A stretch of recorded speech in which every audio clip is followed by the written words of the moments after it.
चलो तो अब आर्हेनियस और ब्रॉन्स्टेड एसिड बेस थ्योरी के कुछ और एग्जाम्पल्स लेते हुए हम लोग इस पॉइंट को और थोड़ा सा क्लैरिफाई करने की कोशिश करते हैं कि जैसे सपोज करो मैंने एसिटिक एसिड डिसॉल्व किया, ठीक है, CH3COOH एक्वस, ठीक है। तो हमने लिखा था कि भाई एसिटिक एसिड जो है वो एक वीक एसिड है और वीक एसिड्स का डिसोसिएशन पार्शियल होता है। तो उसने डिसोशिएट करके बनाया H plus aqueous plus CH3COO minus aqueous, ठीक है, CH3CO माइनस एक्वस। अब हमने इस रिएक्शन को इस तरह से लिखा है तो ये आर्हेनियस नेचर के अकॉर्डिंग है, ठीक है। ये बता रहा है कि एसिटिक एसिड वाटर में डिसॉल्व होकर H प्लस दे रहा है। So this is according to the Arrhenius theory.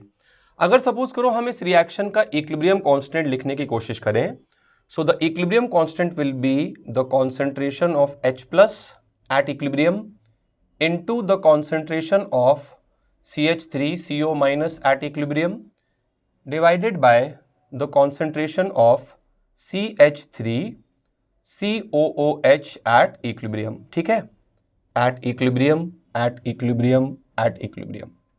और इस इक्विलिब्रियम कांस्टेंट को हम लोग एक नाम देते हैं, मैंने पहले बताया, इसको हम लोग बोलते हैं Ka for acid dissociation constant. So ये है according to Arrhenius theory, right.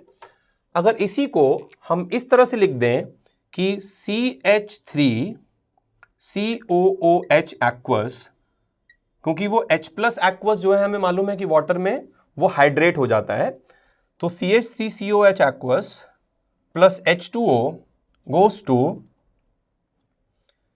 H3O plus aqueous, H3O plus aqueous plus CH3COO minus aqueous, right, H3O plus plus CH3CO minus aqueous. So this is now representing the acid behavior according to the Bronsted theory, क्योंकि यहां पर एक proton transfer हो रहा है। तो आप equation ये लिखो या ये लिखो, दोनों में ऐसा कोई मेजर डिफरेंस नहीं है। This and this are the same thing, बस ये थोड़ा सा एक बेटर रिप्रेजेंटेशन है। But for numerical problem solving point of view, numerical solve करने के लिए आप देखोगे कि हम लोग ज्यादातर यही वाला रिप्रेजेंटेशन लेकर चलेंगे, क्योंकि ये समझने में आसान है, ठीक है। हम लिख ये भी सकते हैं और बेसिकली दोनों चीजों का मतलब भी सेम ही होता है, कोई ऐसा डिफरेंस इन दोनों में नहीं है। क्योंकि अगर आप यहां पर भी equilibrium constant let's say K लिखते हो, तो अब आप सोचो K का एक्सप्रेशन दोनों केस में सेम आने वाला है। जैसे यहां पे अब आप K लिखोगे तो K का एक्सप्रेशन आएगा H3O plus at equilibrium into CH3COO minus at equilibrium divided by the concentration of CH3COOH at equilibrium. और अगर आपने मेरे केमिकल इक्विलिब्रियम के वीडियोस देखे हैं तो आपको ये बात जरूर समझ में आएगी कि H2O जो है वो यहां पर एक सॉल्वेंट है और सॉल्वेंट के कंसंट्रेशन टर्म को हम लोग नहीं लिखते हैं, right. So you can see this K and this K, this reaction and this reaction both have the same equilibrium constant। आपको देखने में थोड़ा सा डिफरेंस लग सकता है कि सर यहां तो H प्लस है और यहां तो H3O प्लस है, बट ये कोई ऐसा डिफरेंस नहीं है। H plus is equals to H3O plus, H plus और H3O प्लस दोनों सेम ही चीज है, उससे ऐसा कुछ परेशान होने की जरूरत नहीं है, right.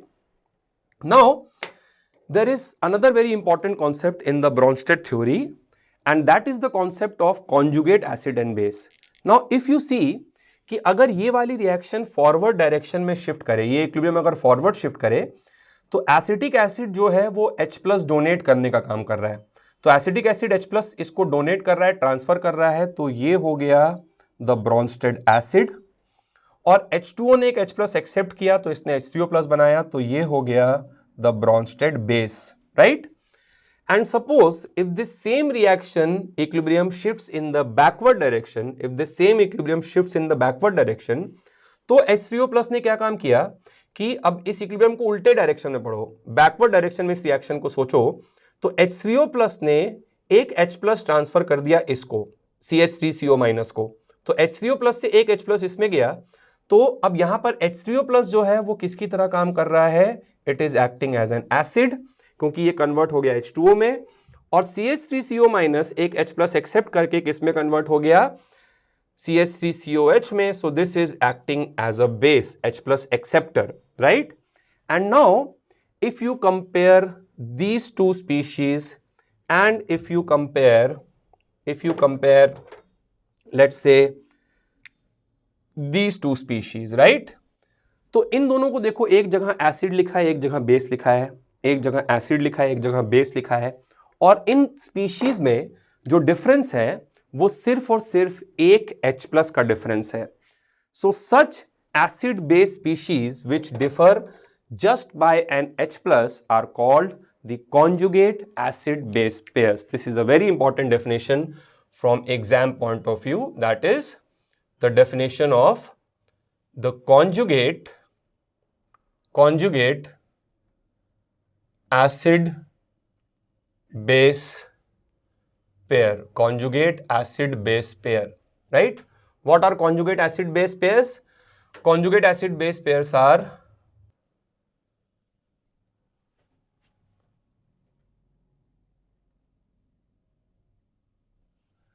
species which differ only by an H+ ion are called conjugate acid base pair. तो जैसे एसिटिक एसिड एक एसिड है और CH3CO- उसका कॉन्जुगेट बेस है, ठीक है? तो कभी भी हम लोगों को अगर कॉन्जुगेट बेस बनाने के लिए बोला जाए, कॉन्जुगेट बेस किसका होगा? एसिड का. तो कॉन्जुगेट बेस बनाने के लिए हम लोग क्या काम करते हैं? That we remove H+. किसी भी चीज का कॉन्जुगेट बेस बनाने के लिए आप H+ उसमें से रिमूव कर दो. जैसे फॉर एग्जाम्पल HCl एक एसिड है, इसका कॉन्जुगेट बेस क्या हो जाएगा? -H+ कर दो तो you will gate Cl-. H2SO4 एक एसिड है, इसका कॉन्जुगेट बेस क्या हो जाएगा? -H+ कर दो तो you will gate HSO4-. HSO4- का कॉन्जुगेट बेस क्या हो जाएगा? इसमें से फिर से एक H+ कर दो, यू विल गेट SO4-2-. ठीक है? इसी तरह से अगर मैं आपसे पूछूं कि H2O वाटर का कॉन्जुगेट बेस क्या होगा, तो H+ इसमें से माइनस कर दो, you will get OH-, right? So to form the conjugate base we remove H+, right? और उसी तरह से अगली डेफिनेशन आती है कॉन्जुगेट एसिड की, और कॉन्जुगेट एसिड बनाने के लिए हम लोग क्या करेंगे? कॉन्जुगेट एसिड किसका होगा? बेस का. जैसे ये बेस है तो ये इसका कॉन्जुगेट एसिड है. तो कॉन्जुगेट एसिड बनाने के लिए what we do is that we add H+, right?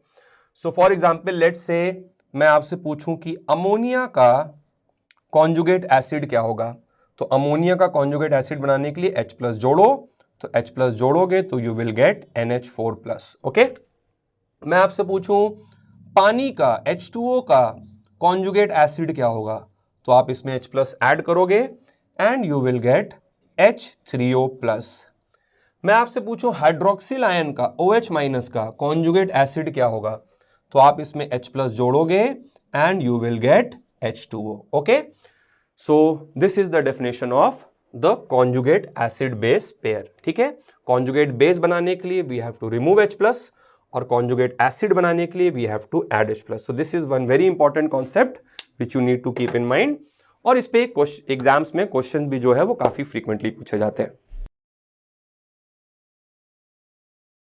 Okay dear students, तो अब हम लोगों ने ब्रॉन्स्टेड एसिड बेस कॉन्सेप्ट की थ्योरी पढ़ ली. हमने ब्रॉन्स्टेड एसिड ब्रॉन्स्टेड बेस क्या होता है ये समझ लिया. कॉन्जुगेट एसिड बेस पेयर्स क्या होते हैं इनके बारे में हमने समझ लिया अच्छी तरह से. अब देखिए हमारी पूरी पढ़ाई में हम लोग मोस्टली जो है वो ब्रॉन्स्टेड एसिड बेस थ्योरी के बारे में ही बात करेंगे. बट इसी एसिड बेस थ्योरी के सीक्वेंस में जो नेक्स्ट एडवांस्ड वर्जन है that is the Lewis acid base theory. Now Lewis acid base theory is generally used for understanding और for developing the mechanisms of organic and inorganic chemistry. ये जो theory मैं आपको भी बताने जा रहा हूं, इस थ्योरी का यूज हम लोग ज्यादातर ऑर्गेनिक के रिएक्शंस वगैरह समझने के लिए और इनऑर्गेनिक के रिएक्शन समझने के लिए करते हैं. But this is perhaps the most advance theory of acids and bases. ठीक है? और ये इनफैक्ट जैसे कि मैंने आपको समझाया भी था कि Brønsted theory was an improvement over Arrhenius theory. तो उसी तरह से जो लुईस एसिड बेस कॉन्सेप्ट है, जिसे हम इलेक्ट्रॉनिक एसिड बेस कॉन्सेप्ट भी कहते हैं, that is an improvement over the Bronsted theory. तो पहले आर्हेनियस थी, आर्हेनियस के बाद आई ब्रॉन्स्टेड, और ब्रॉन्स्टेड से इंप्रूव होकर आई लुईस. लेकिन हमारी आयनिक इक्विलिब्रियम की जहां तक पढ़ाई है वहां तक हम लोग इस ब्रॉन्स्टेड थ्योरी से ही अपने आगे की पढ़ाई करने वाले हैं. But just because it is also a theory, तो यहां पर हम लोग जो थर्ड थ्योरी है दैट इज द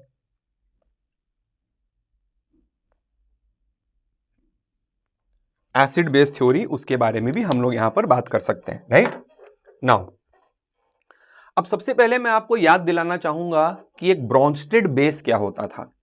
देखो, ब्रॉन्स्टेड बेस को मैंने डिफाइन किया था as an H plus acceptor, ठीक है। तो अब हम लोग इस H प्लस एक्सेप्टर वाले वर्ड को थोड़ा और एनालाइज करते हैं और समझने की कोशिश करते हैं कि इसका और डिटेल्ड मीनिंग क्या है, ठीक है। तो अब देखो, जैसे फॉर एग्जाम्पल लेट अस से कि अमोनिया जो है, अमोनिया जिसमें नाइट्रोजन पे लोन पेयर है और उसकी रिएक्शन H प्लस के साथ हो और वो रिएक्ट करके NH4 प्लस बना ले, तो ऐसे केस में इस रिएक्शन में अमोनिया ने H प्लस एक्सेप्ट किया है, तो ब्रॉन्स्टेड थ्योरी के अकॉर्डिंग मैं इसे ब्रॉन्स्टेड बेस दे दूंगा, ठीक है। ब्रॉन्स्टेड बेस का नाम दे दूंगा, ठीक है। नाउ डियर फ्रेंड्स, अब आप खुद सोचो कि H प्लस एक्सेप्ट करने का क्या मतलब है। देखो, H प्लस एक्सेप्ट करने का मतलब है, अगर हम उसे थोड़ा सा स्ट्रक्चर ऑफ द मॉलिक्यूल के टर्म्स में सोचें, तो H प्लस एक्सेप्ट करने का मतलब है कि उस H प्लस के साथ बॉन्ड बनाकर उसे अपने मॉलिक्यूल का एक हिस्सा बना लिया, ठीक है। अमोनिया ने H प्लस एक्सेप्ट किया, मतलब अमोनिया ने H प्लस के साथ बॉन्ड बनाया और now that H plus is a part of the ammonia molecule. अब आप ये समझने की कोशिश करो कि देखो, अमोनिया में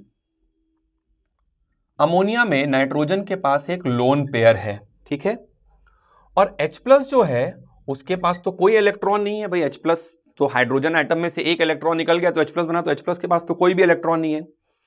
अब अगर इस दुनिया में किसी भी चीज को H प्लस के साथ बॉन्ड बनाना है, ठीक है, तो वो बॉन्ड कैसा हो सकता है। H प्लस के साथ बॉन्ड बनने के लिए वो बॉन्ड हमेशा एक कोऑर्डिनेट बॉन्ड होगा, और अगर वो स्पीशीज, कोई ऐसी स्पीशीज जो H प्लस के साथ कोऑर्डिनेट बॉन्ड बना सकती है, तो वो एक्ट कर जाएगी किसकी तरह, वो एक्ट कर जाएगी एक ब्रॉन्स्टेड बेस की तरह, राइट। कि किसी चीज को अगर H प्लस एक्सेप्ट करना है तो उसके पास लोन पेयर ऑफ इलेक्ट्रॉन्स होने चाहिए, जिन लोन पेयर ऑफ इलेक्ट्रॉन्स को वो एक कोऑर्डिनेट बॉन्ड के थ्रू H प्लस को डोनेट कर दे, ताकि H प्लस के साथ बॉन्ड बन सके और इस तरह से वो स्पीशीज एक H प्लस एक्सेप्टर का काम कर सकती है, ठीक है। तो ये पूरा मैकेनिज्म है कि किसी चीज के ब्रॉन्स्टेड बेस की तरह एक्ट करने का, राइट। अब इसी कॉन्सेप्ट को, इसी आइडिया को लुईस एसिड बेस थ्योरी में एक कदम आगे और बढ़ा दिया गया। जैसे अमोनिया जो है वो सिर्फ H प्लस को ही अपना लोन पेयर डोनेट नहीं कर सकता। अमोनिया इस दुनिया में कोई भी चीज जो इलेक्ट्रॉन डेफिशिएंट है, जिसके पास इलेक्ट्रॉन्स की कमी है, जैसे फॉर एग्जांपल BF3 में बोरॉन के पास इनकम्प्लीट ऑक्टेट है, वेकेंट पी ऑर्बिटल है, ऐसा हम लोग पढ़ते हैं बॉन्डिंग में। तो अब ये नाइट्रोजन का लोन पेयर जो है वो बड़े ही आराम से इस बोरॉन एटम में डोनेट किया जा सकता है, और अगर वो इस बोरॉन एटम को डोनेट किया जा सकता है तो इससे हमारे पास एक रिएक्शन एडिशन प्रोडक्ट बन जाएगा, दैट इज NH3 और B पर FFF लगा रहेगा, नाइट्रोजन पे आ गया प्लस चार्ज, बोरॉन पे आ गया माइनस चार्ज, ठीक। अब आप देखो, इस रिएक्शन और इस रिएक्शन में क्या डिफरेंस है। इस रिएक्शन और इस रिएक्शन में कोई डिफरेंस नहीं है भाई। यहां पे अमोनिया में नाइट्रोजन ने लोन पेयर H प्लस को डोनेट किया है और यहां पे नाइट्रोजन ने वही लोन पेयर बोरॉन को डोनेट किया है। तो बस यहीं से एक अगली थ्योरी निकल गई जिसे हम लोग बोलते हैं the Lewis acid base concept. Lewis ji ने क्या बोला, लुईस जी ने बोला कि भाई वो अपना लोन पेयर H प्लस को डोनेट करे, तो तुम इसको बेस बोल रहे हो। अब तुम ऐसे सोचो कि वो अपना लोन पेयर इस दुनिया में किसी भी चीज को डोनेट कर दे तो भी तो वही बात है, ठीक है। तो अब यहां से इस डेफिनेशन के अकॉर्डिंग इस केस में हमने अमोनिया को बोल दिया लुईस बेस, और यहां पे हमने बोल दिया इसे Lewis acid. That means to say कि व्हाट आर लुईस बेसेस, ठीक है। लुईस बेसिस क्या है, लुईस बेसिस वो स्पीशीज हैं जो अपने लोन पेयर ऑफ इलेक्ट्रॉन्स को through a coordinate bond donate कर सकते हैं।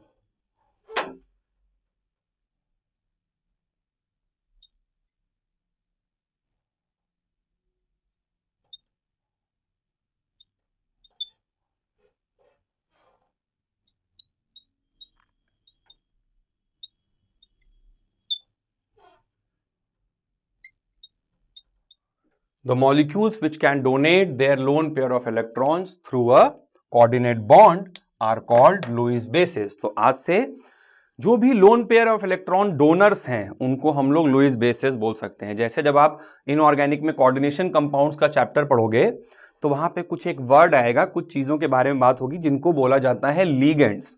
लीगेंड्स क्या होते हैं? लीगेंड्स बेसिकली एक सेट ऑफ मॉलिक्यूल्स होंगे बहुत सारे जिनके पास लोन पेयर होगा और वो अपना लोन पेयर किसी चीज को डोनेट कर सकते होंगे जिसके पास इलेक्ट्रॉन्स की कमी होगी।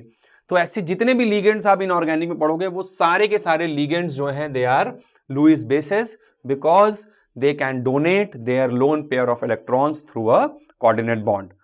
ब्रॉन्स्टेड थ्योरी में उस लोन पेयर को H+ को डोनेट करने की बात चल रही थी।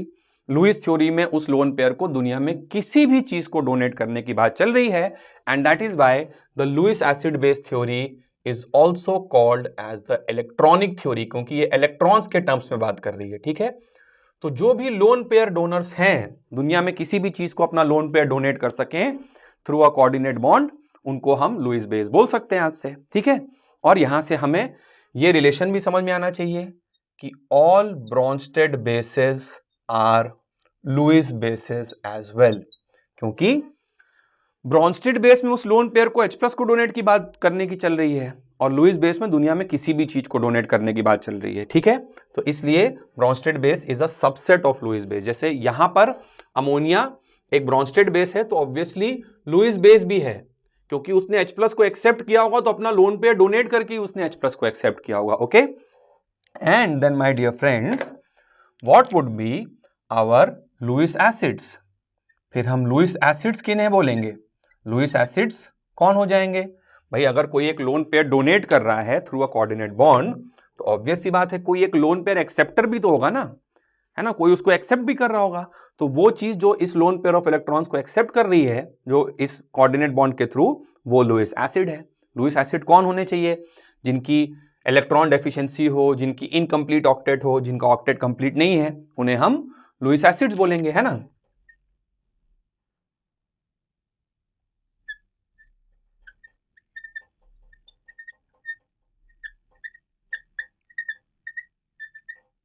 The molecules which can accept lone pair of electrons, क्योंकि उनके पास इनकम्प्लीट ऑक्टेट है। तो यहां पे BF3 जो है वो किस तरह से काम कर रहा है? एक लुईस एसिड का। ठीक, लेकिन ये लुईस एसिड बेस थ्योरी ज्यादा इसका यूज आप करोगे इनऑर्गेनिक एंड ऑर्गेनिक के मैकेनिज्म समझने में। हमारे इस चैप्टर की जहां तक बात है यहां पे will be dealing mostly with the protonic concept, that is H+ donor and the H+ acceptor. ठीक, but you can see all these theories are step-by-step improvements over the previous theories, right? So now we are in a position to start our next topic, that is the properties of water.